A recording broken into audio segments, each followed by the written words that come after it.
Hi and welcome back. This is the second video. This video is primarily intended for teachers, although everyone's welcome to watch. And this video will address how to render some feedback to a Turnitin assignment. So this is an example.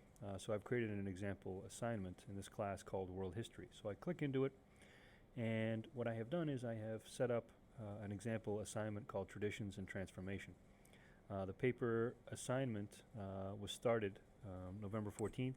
It's officially due, according to this, what I've set up, at November 21st, and the post date, the date that students will be able to see feedback, is November 22nd.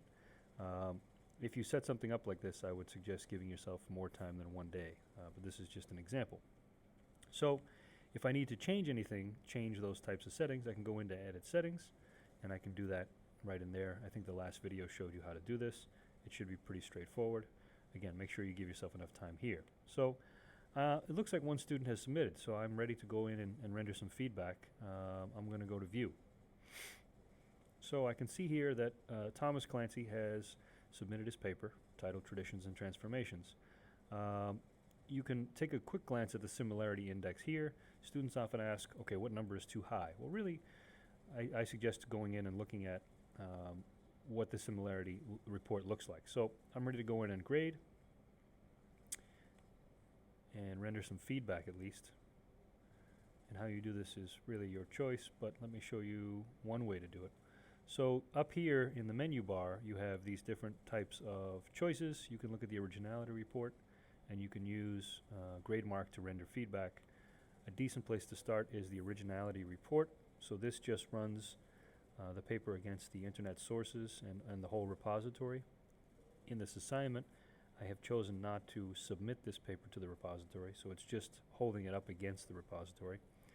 But you can see 96% of the text comes from this internet source, and it looks like it's a block, and it looks like there's no attribution at all.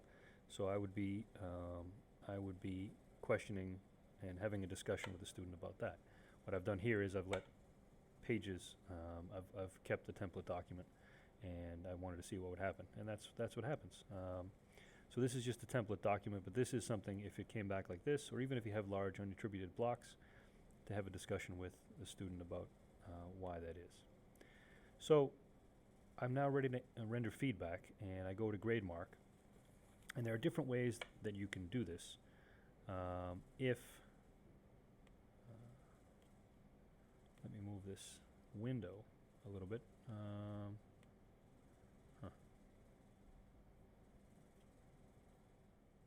Okay, so I just adjusted the window a little bit so you can see better what I can see. We were missing some of the features down at the bottom, which are very important. So Turnitin does some interesting things, and it allows you to use what's called quick marks. So right now you can see I'm on QM. I've got some quick marks in here from an economics course. Sometimes I need to remind students to check a calculation, for example, and you can just drop that on there, and you can put in your own prefabricated or preset comments for things that come up a lot of the time. Some of them are already installed, so some of them are already part of the quick mark basics, but if I want to say that something is well formatted in the economics course, you have to include the news article that you're talking about, and I sometimes want to give a feedback that, hey, that was well done. You can just drop that in.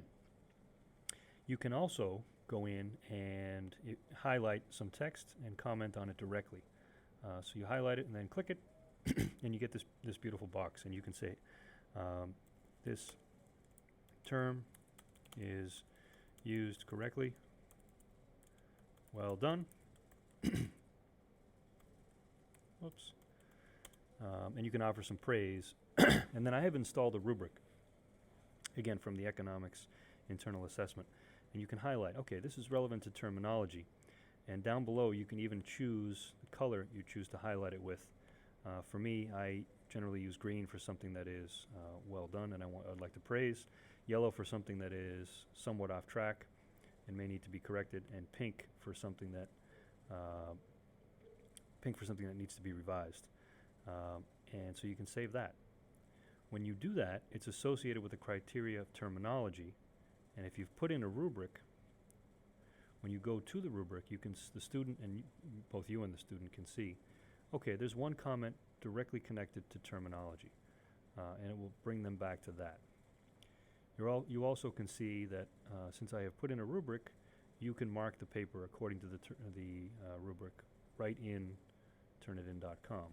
So if I wanted to mark this as a 2 and a 2 and a 2, and the criteria are down below, you can see analysis right down below, 2 and maybe a 3, and formal presentation is a 1. You can do that right in Turnitin.com, and that can be quite useful. I had to put in this rubric manually. It took a little bit of time, not more than 10 minutes, and it's been quite useful. It's then there for as long as you have the account. Another great thing you can do at the end is to go in and you can offer text comments. If you would like to write a written response, you can do that here. What I really like to do at the end, if I've offered written responses or written comments over here, is I like to include a voice comment. Please be aware that where we are right now, without a VPN, sometimes this part of the system can be a little bit bulky and can take a few minutes to upload a comment. Please also note that you're limited to 3 minutes for your comment. So let's say I would like to record a voice comment. Hi, Thomas. First of all, I'd like to tell you that the extract is very well formatted. Thank you for following the format guide. You've used terminology clearly, and I would like you to check the calculation in the second paragraph. Other than that, very well done. And then you can push that. You have to save that recording, so please be aware. If you're not happy with it, or if you get cut off, you can discard it. If you push it, again, where we are, this can take a while, so please allow yourself time. Generally, this is a good time to go get a cup of coffee or a drink of water or anything else you choose. I don't know, a quick game of Candy Crush. Oh, that worked very well because we're on a VPN, and there it is. You can play it back. Hi, Thomas. First of all, I'd like to tell you that the extract is very well formatted. And you get the point, okay? At the end, the student has the feedback, the student has a voice recording, the student has the comments on the paper, and the student can see the originality report, and you've done a lot of wonderful things all in one place through Turnitin.com. I hope this helps you. Please let me or IT know if you need any further help.